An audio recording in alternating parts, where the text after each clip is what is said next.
মানে আমার কাছে একটু আশ্চর্য লাগছে যে ঘটনাটা কেমনে ঘটলো। তার মানে মাঝে মাঝে এখানে চমক তৈরি হয়। প্রিয় দর্শক, খুবই গুরুত্বপূর্ণ একটি খবর। অবশেষে ২৪ জুলাই গণঅভ্যুত্থানের সময় পুলিশ হত্যাকাণ্ডের বিষয়ে যে বিচার ব্যবস্থা এবং তদন্ত প্রক্রিয়া এগিয়ে নিতে চেয়েছিলেন স্বরাষ্ট্রমন্ত্রী সালাউদ্দিন আহমেদ, তার সেই জায়গা থেকে তিনি সরে এসেছেন। সরে আসতেই হবে। সরে আসা ছাড়া সরকারের কোনো উপায় নেই। পুলিশ হত্যাকাণ্ডের বিচার করতে গেলে সরকারি বিপদে পড়ে যাবে। এই রাজনীতির প্ল্যাটফর্ম ব্যবহার করে যারা জুলুম করছে, অত্যাচার করছে, দেশের টাকা লুট করছে, মা বাবার বুক কালি করছে, তাদের বিচার হইতেই হবে। মানুষ হিসাবে আপনাদেরও বিচার চাওয়া উচিত। হ্যাঁ, এবং এই দেশটাকে সুন্দর পথে নিয়ে যাইতে পারবে একমাত্র এই বিচার, আইন, আদালত, আর কেউ না ভাই। এই যে রাজনীতিক দল যে কথাই বলেন না কেন, আমাদের আইন কানুন, নিয়ম শৃঙ্খলা, পুলিশ, র্যাব, আর্মি সব কিছু যদি ঠিক না হয়, আর এরা যদি কোনো দলের হইয়া কোন রকম চামচামি না করে, তাহলে তো ভাই দেশটা সঠিক পথে চলে আসে। বাংলাদেশে নতুন করে আওয়ামী লীগ পুনর্বাসনের দায়িত্ব নেয়, তারা যদি নতুন করে সমঝোতার ভিত্তিতে চাঁদাবাজি সিন্ডিকেট চালানোর দায়িত্ব নেয়, তারা যদি তাদের জায়গা থেকে মিডিয়ায় আবার নতুন করে প্রত্যেকটা হাউসের দখল নিয়ে মিডিয়া সন্ত্রাস করার দায়িত্ব নেয়, এই বাংলাদেশে এই প্রজন্ম যারা ২৪-এ নেতৃত্ব দিয়েছে, তারা তাদের কবল থেকে এই বাংলাদেশকে মুক্ত করবে ইনশাআল্লাহ। যুক্তরাষ্ট্র প্রশ্নে আমিরে জামাত সহ প্রধানমন্ত্রী থেকে শুরু করে পুরো বাংলাদেশ নিরুপায়, কিছু বলতে পারছে না। দর্শক, যুক্তরাষ্ট্র আমাদের চোখের সামনে মানবাধিকার লঙ্ঘন করছে, যাচ্ছে তাই করছে, ওয়ার্ল্ড অর্ডার মানছে না, জাতিসংঘের কোনো নীতিমালা মানছে না, কোনো সভ্যতা ভব্যতা মানছে না, একটা অসভ্য আচরণ করছে। আপনারাও কি জিনিস তাও আমরা জানি, আমরা কি জিনিস তাও আপনারা জানেন। কাজেই হত্যাকাণ্ড ঘটিয়ে আমাদেরকে ভয় দেখানোর কিছু নাই। খুনের বিচার যদি না হয় তাইলে খুনের সংস্কৃতি বন্ধ হবে না। লুটপাটের বিচার যদি না হয় লুটপাটের সংস্কৃতি বন্ধ হবে না। চাঁদাবাজদের বিচার যদি না হয় চাঁদাবাজি বন্ধ হবে না। ঘুষখোরের বিচার যদি না হয় ঘুষখোরি বন্ধ হবে না। সুতরাং সকল অন্যায়ের বিচার হতে হবে, এ বিচার আমরা দাবি করি। কিন্তু তাই বলে আইন কেউ হাতে তুলে নেও, এটাও আমরা পছন্দ করি না। আইন আইনের গতিতে চলবে। বিচার করতে গিয়ে কোনো অবিচার হোক, ওটাও আমরা চাই না। আমরা চাই ন্যায় বিচারের মাধ্যমে যার যেটা পাওনা সেজন্য সেটা পেয়ে যায়। এরকম একটা বাংলাদেশ আমরা করতে চাই। আসসালামু আলাইকুম রহমতুল্লাহ। আজকের গুরুত্বপূর্ণ সংবাদে আপনাদের স্বাগতম। ভিডিও শুরুতেই বুঝতে পেরেছেন আজকের বিষয়টি অত্যন্ত গুরুত্বপূর্ণ ও সময়োপযোগী, তাই অনুরোধ থাকবে ভিডিওটি না টেনে শুরু থেকে শেষ পর্যন্ত মনোযোগ সহকারে দেখবেন। যারা এখন আমাদের চ্যানেলটি সাবস্ক্রাইব করেননি তারা চ্যানেলটি সাবস্ক্রাইব করে পাশে থাকা বেল আইকনটি অন করে রাখুন, যেন সবার আগে সর্বশেষ ও নির্ভরযোগ্য সংবাদ পেয়ে যান। যারা ইতিমধ্যে আমাদের চ্যানেলটি সাবস্ক্রাইব করেছেন তাদেরকে অসংখ্য ধন্যবাদ। দর্শক, চলুন কথা না বাড়িয়ে ভিডিওটি একটি লাইক দিয়ে ভিডিওর মূল বিস্তারিত অংশ দেখে আসি। প্রিয় দর্শক, খুবই গুরুত্বপূর্ণ একটি খবর। অবশেষে ২৪ জুলাই গণঅভ্যুত্থানের সময় পুলিশ হত্যাকাণ্ডের বিষয়ে যে বিচার ব্যবস্থা এবং তদন্ত প্রক্রিয়া এগিয়ে নিতে চেয়েছিলেন স্বরাষ্ট্রমন্ত্রী সালাউদ্দিন আহমেদ, তার সেই জায়গা থেকে তিনি সরে এসেছেন। তিনি তার বক্তব্য খণ্ডন করেছেন এবং সেই জায়গায় তিনি আর এখন নাই। এমনকি তার এই বক্তব্যের মাধ্যমে আমরা এটিও জানতে পারলাম যে খোদ সরকার ওই জায়গা থেকে সরে এসেছে। সরে আসতেই হবে। সরে আসা ছাড়া সরকারের কোনো উপায় নেই। পুলিশ হত্যাকাণ্ডের বিচার করতে গেলে সরকারি বিপদে পড়ে যাবে।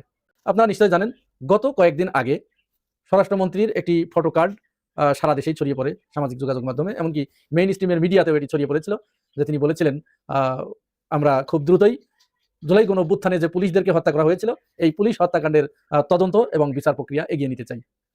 তার দুদিন পরে মির্জা ফখরুল ইসলাম আলমগীর তিনি সাংবাদিকদের এক প্রশ্নের জবাবে একটি মন্তব্য করেছিলেন। তিনি বলেছিলেন যে আমাদের স্বরাষ্ট্রমন্ত্রী যেটি বলেছেন আমরা সেটি চাই, অতি দ্রুত পুলিশ হত্যাকাণ্ডের বিচার আমরা এগিয়ে নিতে চাই। মির্জা ফখরুল ইসলাম আলমগীরের এই বক্তব্যটি শুনুন। আপনাদের থেকে মন্ত্রিপরিষদ কেউ বলছে যে তদন্ত হবে, এনসিপি এটা এখন পর্যন্ত যেটা আমাদের হোম মিনিস্টার সাহেব স্বরাষ্ট্রমন্ত্রী যেটা বলেছেন সেটাই হবে, এবং যেহেতু তদন্ত হচ্ছে তারপরে যদি প্রয়োজন হয় তদন্ত হবে। তাহলে মির্জা ফখরুল ইসলাম আলমগীর দলের দ্বিতীয় সর্বোচ্চ নেতা, তিনি যখন একটি কথা বললেন তার সেই কথার গুরুত্ব আছে না?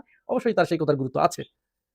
এরপরে আজকে আমি যখন এই ভিডিও করছি, অর্থাৎ ১ মার্চ বাংলাদেশ সচিবালয়ে ফায়ার সার্ভিস কর্মকর্তাদের সাথে এক মত বিনিময় সভায় স্বরাষ্ট্রমন্ত্রী সেখানে জিজ্ঞাসিত হন, অর্থাৎ সাংবাদিকরা তাকে প্রশ্ন করেন যে মাননীয় মন্ত্রী, আপনি এটি বলেছেন যে পুলিশ হত্যাকাণ্ডের বিচার করবেন, এই বিচার প্রক্রিয়া কতদূর?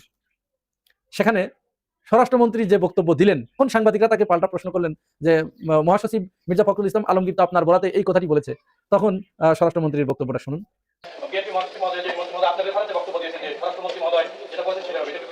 স্বরাষ্ট্রমন্ত্রী কিছু বলেছে এই ব্যাপারে? আমার রেফারেন্স উনি হয়তো কেন দিলেন আমি জানি না। না, আমি তো এই বিষয়ে ইতিপূর্বে কোনো বক্তব্য দেইনি। দিয়েছি কিনা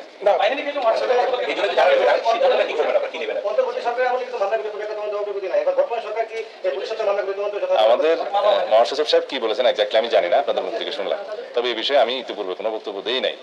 তবে আপনাদের নিশ্চয়ই জানা আছে একটা সুরক্ষা অধ্যাদেশ নামে একটা অধ্যাদেশ অন্তর্বর্তীকালীন সরকারের শেষ দিকে জারি করেছে, এবং তার ভিত্তি ছিল জুলাই জাতীয় সনদের অঙ্গীকার নামার একটি দফা। সেই দফাতে আমরা সবাই একমত হয়েছি। যে সমস্ত রাজনৈতিক দল জুলাই জাতীয় সনদে স্বাক্ষর করেছেন তারা সবাই একমত হয়েছেন। সেটা ছিল জুলাই ছাত্র গণ অভ্যুত্থানের যারা নেতৃত্ব দিয়েছে, অংশগ্রহণ করেছে, তাদেরকে আইনি সুরক্ষা দিতে হবে এবং সাংবিধানিক সুরক্ষা দিতে হবে। জুলাই জাতীয় সনদের আইনি স্বীকৃতি দিতে হবে, সাংবিধানিক স্বীকৃতি দিতে হবে। এই সমস্ত অঙ্গীকার আমরা সই করেছি এবং অঙ্গীকারাবদ্ধ হয়েছি। তার আলোকেই আমরা যা কিছু সিদ্ধান্ত নিয়ে নেব। তো এই যে লেজে গোবরে একটা অবস্থা, অর্থাৎ আমাদের কাছে একটি মেসেজ পরিষ্কার হয়ে গেল যে সরকারের বিভিন্ন মন্ত্রীদের ভিতরে সমন্বয় কম আছে। এই ঘটনা কিন্তু আমরা আওয়ামী লীগের সময় দেখেছি। আওয়ামী লীগের মন্ত্রী এমপিদের ভিতরে সমন্বয় খুব কম ছিল। তারা এক এক নেতা এক এক ধরনের কথা বলতেন। একজন মন্ত্রী এই একটি কথা বললেন, তো পরবর্তীতে কিছুক্ষণ পরে আরেক মন্ত্রী ঠিক তার উল্টা আরেকটা কথা বলতেন। সুতরাং এই সমন্বয়হীনতা সরকার এবং মন্ত্রী পরিষদের সদস্যদের ভিতরে যদি এরকম সমন্বয়হীনতা কাজ করে, তাহলে কিন্তু এটি রাষ্ট্রের জন্য অশনি সংকেত, এটি রাষ্ট্রের জন্য ভালো উদাহরণ তৈরি হয় না। আমরা দেখেছি এর আগেও স্বরাষ্ট্রমন্ত্রী কয়েকদিন আগে তিনি মন্ত্রিত্ব গ্রহণের কয়েকদিন পরেই একটি বক্তব্য দিলেন পিলখানা হত্যাকাণ্ডের ব্যাপারে। পিলখানা হত্যাকাণ্ডের ব্যাপারে তিনি সাংবাদিকদের এক প্রশ্নের জবাবে বললেন যে আমরা পিলখানা হত্যাকাণ্ডের পুনঃ তদন্ত করতে চাই, পুনঃ কমিশন গঠন করতে চাই। অথচ ততক্ষণে পিলখানার পূর্ণাঙ্গ তদন্ত প্রতিবেদন ওটা প্রকাশ হয়ে গেছে।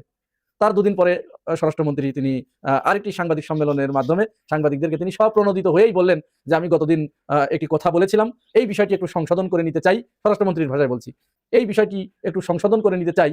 আমি আসলে পূর্ণাঙ্গ রিপোর্টটা না দেখেই, পুরাপুরি না পড়েই আমি একটা মন্তব্য করেছিলাম, আমি সেটি সংশোধন করছি। আমরা পিলখানা হত্যাকাণ্ডের ব্যাপারে আর কোনো তদন্ত কমিশন বা পুনঃ তদন্ত সরকার করবে না বা করতে ইচ্ছুক নয়।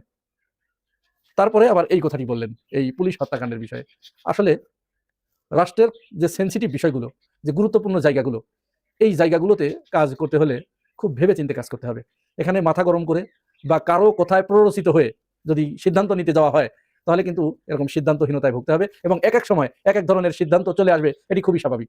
যদি সরকার কোনো সিদ্ধান্ত নেয়, সরকারের মন্ত্রী পরিষদ একত্রে বসে যদি কোনো সিদ্ধান্ত নেয়, সেখানে কিন্তু ভুল হবে না। কিন্তু যখনই সরকারের বাইরে, ক্যাবিনেটের বাইরের কোনো ব্যক্তির, কোনো গোষ্ঠীর কথা যদি কেউ ব্যক্তিগতভাবে শুনে সেই দিকে আমল দেবার চেষ্টা করে, তাহলে কিন্তু এক এক সময় এক এক ধরনের কথা এরকম হয়ে যাবে। বাংলাদেশে পুলিশ হত্যাকাণ্ডের বিষয়টি অত্যন্ত গুরুত্বপূর্ণ এবং সেন্সিটিভ একটি বিষয়। আপনারা জানেন যে জুলাই গণঅভ্যুত্থানের সময় পুলিশ যেভাবে বাংলাদেশের নিরীহ, নিরপরাধ, নিরস্ত্র মানুষকে পাখির মতো গুলি করে হত্যা করেছে, এটি পৃথিবীর ইতিহাসে বিরল। কোনো জাতির ইতিহাসে তার নিজ দেশের পুলিশ বাহিনী, আইন শৃঙ্খলা রক্ষাকারী বাহিনী তার নিজের জাতিকে এইভাবে পাখির মতো গুলি করে হত্যা করা, এটি পৃথিবীর ইতিহাসে নাই আর। এটি তারা কেন করেছে? এটি করেছে তৎকালীন স্বৈরাচার শেখ হাসিনার সরাসরি নির্দেশে। এবং সেই কথোপকথন আপনারা সবাই জানেন, সেই রেকর্ড আন্তর্জাতিক অপরাধ ট্রাইব্যুনালের হাতে আছে। তিনি সেখানে 4 তারিখে মারাত্মক লেথাল উইপেন ব্যবহারের অনুমতি দিচ্ছেন, যে মারাত্মক অস্ত্র তোমরা এখন ব্যবহার করো ক্ষমতা পাকাপোক্ত করার জন্য।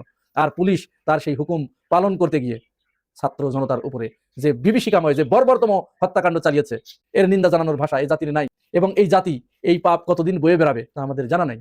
এখন কয়েকদিন পরে কেন স্বরাষ্ট্রমন্ত্রী এই সিদ্ধান্ত থেকে সরে আসলেন, বা ধরে নিলাম তিনি বলেন নাই, স্বরাষ্ট্রমন্ত্রী বলেন নাই, কিন্তু স্থানীয় সরকার এবং এলজিআরডি মন্ত্রী এবং দলের মহাসচিব তিনি তার বরাদ দিয়ে এই কথাটি কেন বললেন? তাহলে কি তাদের এই ধরনের কোনো চিন্তা ছিল? হ্যাঁ, আমরা ধারণা করতে পারি যে সরকারের ভিতরে একটি শ্রেণী আছে, একটি মহল আছে, যারা মূলত আওয়ামী প্রোভাইডেড, আওয়ামী লীগ থেকে তাদেরকে এখানে প্রোভাইড করা হয়েছে এবং তারা এসে বিএনপির ভিতরে গুপ্ত বিএনপি সেজে তারা তাদের মিশন এবং ভিশনকে সামনে এগিয়ে নিয়ে যেতে চাচ্ছে। এই তারাই হয়তো কোনো এক সময় সরকারের ভিতরের কোনো একটা মহলকে, কোনো একজন ক্যাবিনেট সদস্যকে প্ররোচিত করেছিল এবং তারই ফলশ্রুতিতে তারা এই ধরনের একটা স্টেটমেন্ট সেখান থেকে বের করে এনেছিল যে পুলিশ হত্যার বিচার হবে। এই ঘটনা, এই বক্তব্য ছড়িয়ে পড়ার সাথে সাথে যখন চারিদিকে সমালোচনার ঝড় ওঠে, বিশেষ করে যে বিষয়টি সরকারের টনক নাড়িয়ে দিয়েছে সেটি হচ্ছে বিএনপির বিভিন্ন অঙ্গ সংগঠনের নেতাকর্মীদের বক্তব্য, ছাত্র দলের বক্তব্য, যুব দলের বক্তব্য, হ্যাঁ, মূল বিএনপির বিভিন্ন নেতাদের বক্তব্য ব্যাপকভাবে সামাজিক যোগাযোগ মাধ্যমে ছড়িয়ে পড়ে। যেমন আমরা একটা উদাহরণ দিই, পুলিশ হত্যাকাণ্ডের বিচার যদি করতে যাওয়া হয়, তাহলে সর্বপ্রথম যাত্রাবাড়ি এলাকায় যিনি দায়িত্ব পালন করেছিলেন এবং স্বঘোষিতভাবে তিনি ছাত্র দলের সভাপতি রাকিবুল ইসলাম রাকিব, তিনি স্বঘোষিতভাবে বলেছেন যে তার নেতৃত্বে যাত্রাবাড়িতে বিক্ষোভ হয়েছে এবং সেখানে পুলিশকে মোকাবেলা করা হয়েছে, প্রতিহত করা হয়েছে, সেখানে ফ্যাসিবাদ মুক্ত করা হয়েছে। তাহলে তার রেকর্ড আছে। নতুন একটা রেকর্ড সারা দেশে ছড়িয়ে পড়েছে, যুবদল নেতা নয়ন বলা হচ্ছে যদি পুলিশ হত্যাকাণ্ডের বিচার করতে যাওয়া হয় তাহলে সর্বপ্রথম ফাঁসির মঞ্চে দাঁড়াতে হবে এই যুবদল নেতা নয়নকে। শুধু নয়ন একা নয়, নয়ন আবার বিভিন্ন জায়গায় মিছিল করেছে। তার একটি স্লোগান ছিল যে তারেক রহমান জানেন নাকি জুলাই আন্দোলনের নেতা আপনি, এই জাতীয় একটা বক্তব্য। সিরাজগঞ্জে বিএনপির এক নেতা তিনি একেবারে প্রকাশ্যে ঘোষণা করেছিলেন যে এই যে আমরা পুলিশদেরকে যে মেরে থানা লুটপাট করা হয়েছিল, থানা জ্বালিয়ে দেওয়া হয়েছিল, কিছু পুলিশদেরকে হত্যা করা হয়েছিল, এইটা না করলে এই গণঅভ্যুত্থান সংগঠিত হতো না, আমরা এটি করেছিলাম। পরবর্তীতে তিনি অবশ্য বলেছেন যে এটা স্লিপিং অফ টাং, এটা আপনারা সবাই দেখেছেন। এই যে একের পর এক তাদের নেতাদের স্বপ্রণোদিত হয়ে কথা বলা, বিএনপির বিভিন্ন পর্যায়ের নেতাকর্মীদের স্বপ্রণোদিত হয়ে নিজের ক্রেডিট ফলানো, এই ক্রেডিট ফলাতে গিয়েই দেখা যাচ্ছে যে সেখানে তারা বড় ধরনের বিপদে পড়ে যাচ্ছে। সুতরাং সরকার যদি ওই পথে আর এক তিল পরিমাণ অগ্রসর হয় তাহলে বিপদে পড়ে যাবে তো সরকার, কারণ সরকার দলীয় সদস্যরাই তো এই গণঅভ্যুত্থানের সাথে জড়িত, প্রত্যেকেই জড়িত। শুধু সরকার দলীয় বলবো কেন, বিএনপি এটা অস্বীকার করতে পারবে না যে তারা এই গণঅভ্যুত্থানের নেতৃত্ব দেয় নাই বা তারা জড়িত ছিল না, জামাত ইসলামও অস্বীকার করতে পারবে না, এনসিপি তো আছেই, প্রত্যেকেই একমাত্র স্বৈরাচারের যারা খাঁটি নির্ভেজাল দোসর এরা ছাড়া প্রত্যেকেই কিন্তু এই আন্দোলনের সাথে জড়িত ছিল। তাহলে বিষয়টা হলো কি, সবকিছু তো একেবারে লেজে গোবর অবস্থা হয়ে গেল।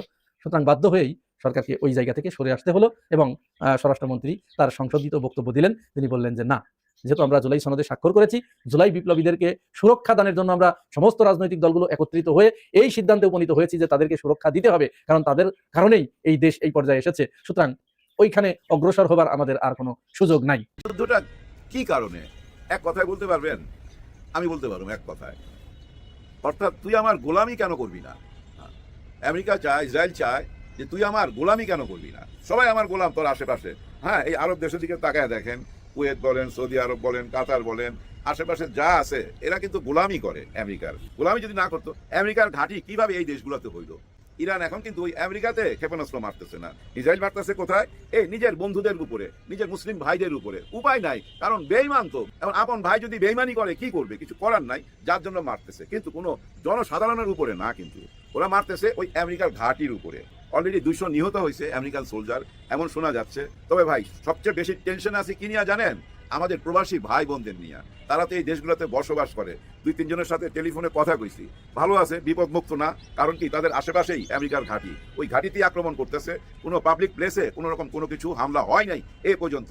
তারপরে বলবো প্রবাসী ভাই বোনেরা, আপনারা সাবধানে থাকবেন, আপনাদের জন্য সবসময় দোয়া করব, সবাই মিলে আমরা আপনাদের দোয়া করব। ভাই আপনাদের জন্য কেন, সারা মুসলিমবাসীর জন্য দোয়া করব। শুধু মুসলিমবাসীর জন্য কেন, পৃথিবীর সব মানুষের জন্য দোয়া করব। কিন্তু সব মানুষ তো মানুষ না ভাই। দেখেন এই পৃথিবীতে এসব গোলা বারুদ কেন তৈরি করা হয়েছে? এই গোলা বারুদ দিয়ে কি এমন কিছু যে কুমির মারতে যাবে, বাঘ মারতে যাবে, হরিণ মারতে যাবে? না, মানুষ মারার জন্য। আর এগুলা কে আবিষ্কার করছে?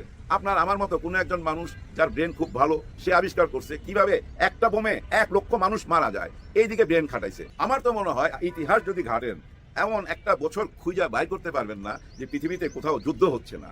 সব জায়গায় যুদ্ধ হচ্ছে, আজ এখানে, কাল ওখানে, পরশু ওখানে হয়েই যাচ্ছে। মানুষ মানুষকে মারতে চাচ্ছে। তার মানে কি, জোর যার মুল্লুক তার। ওই যে জঙ্গলের আইন চলতেছে এই পৃথিবীতে। হ্যাঁ, জঙ্গলে একজন আরেকজনকে মাইরাই কিন্তু বাইচা থাকে। হ্যাঁ, জঙ্গলের আইন কি, একজন আরেকজনকে খায়া বাইচা থাকে। ঠিক তেমনি এখানেও মানুষ মানুষকে মাইরা বাইচা আছে, একই ওই জঙ্গলের অবস্থা। যাই হোক, একটা সুখবর দেই। হ্যাঁ, একটা সুখবর দেই।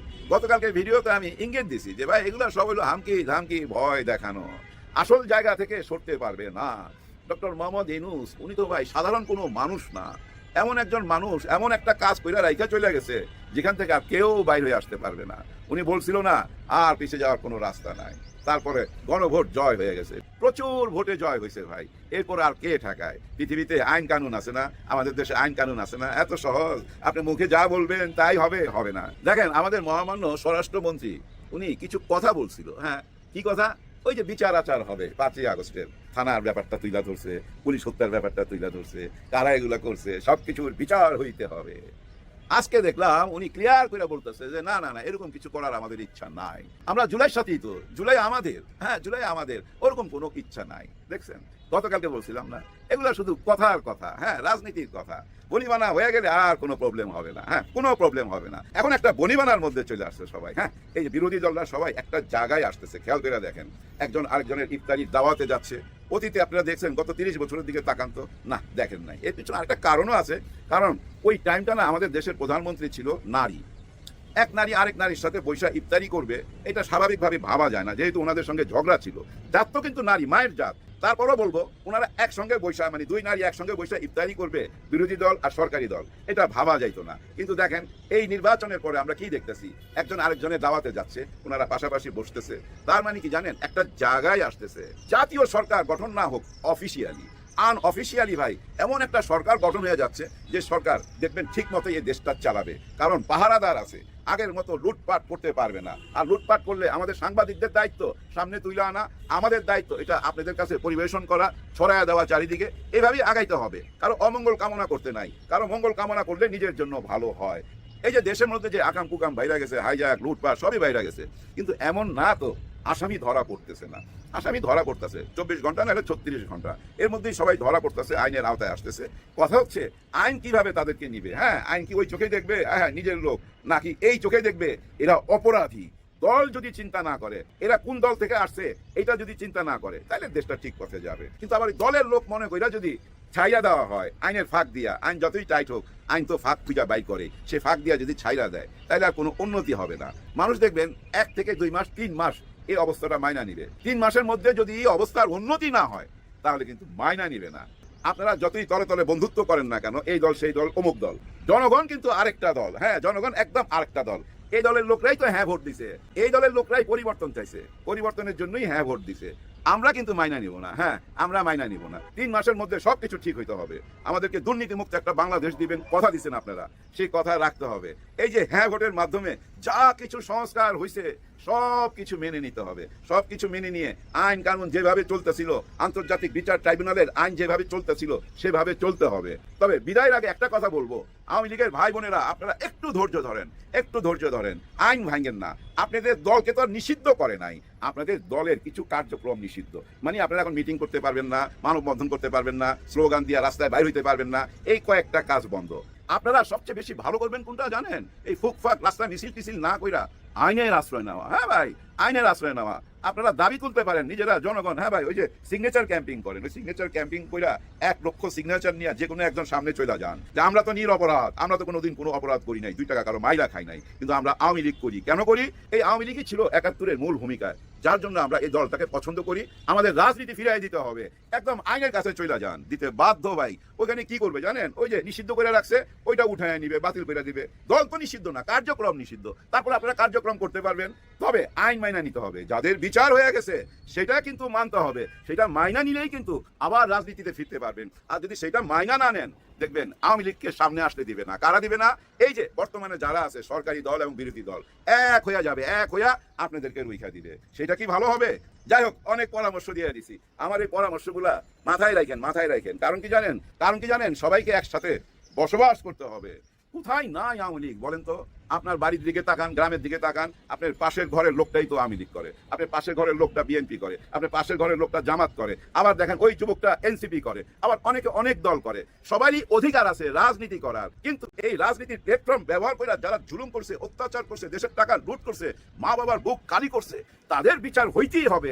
মানুষ হিসাবে আপনাদেরও বিচার চাওয়া উচিত। হ্যাঁ, আপনারা যদি বিচার চান, আপনারা যদি আপনাদের অপরাধ স্বীকার করে বিচার চান, তাহলে মানুষের ভালোবাসা পাবেন এবং এই দেশটাকে সুন্দর পথে নিয়ে যাইতে পারবে একমাত্র এই বিচার, আইন, আদালত, আর কেউ না ভাই। এই যে রাজনৈতিক দল যে কথাই বলেন না কেন, আমাদের আইন কানুন, নিয়ম শৃঙ্খলা, পুলিশ, র্যাব, আর্মি সব কিছু যদি ঠিক না হয়, আর এরা যদি কোনো দলের হইয়া কোনো রকম চামচামি না করে, তাহলে তো ভাই দেশটা সঠিক পথে চলে আসে। খুব সাধারণ একটা অঙ্ক, এই অঙ্কটা না বুঝার কিছুই নাই।